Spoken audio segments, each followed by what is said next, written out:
Papakita natin. Idaan ka nga rito.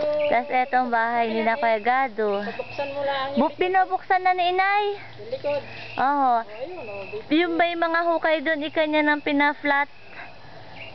Ayan, ang bahay ni na Kuya Gado. May ano nga ako request na ito yung semento. Oo nga, maganda. Kasi maputi kapag ano. Nangako na sa akin si engineer.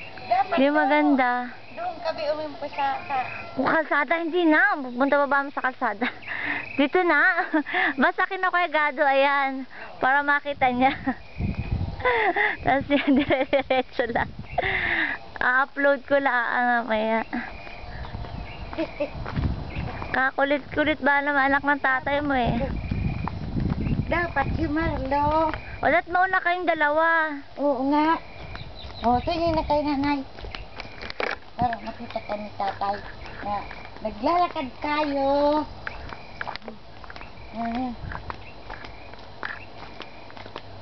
O, tingin dito.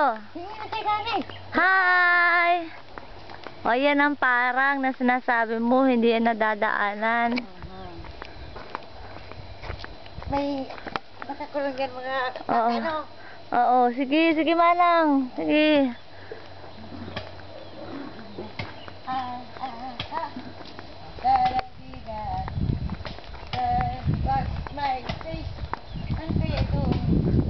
Tapos ayan na yung pinapagawa ni Inay.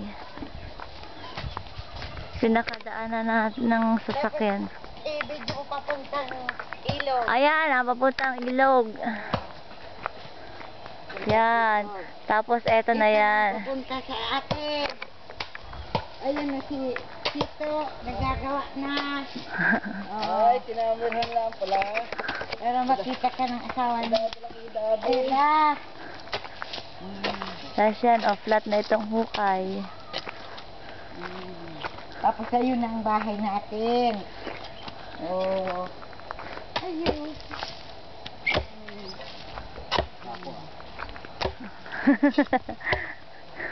Oh. Tapos ayan. Ayos.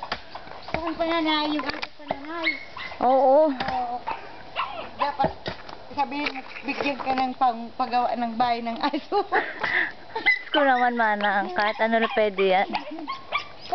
Yan ang pinakaharap na. Yan.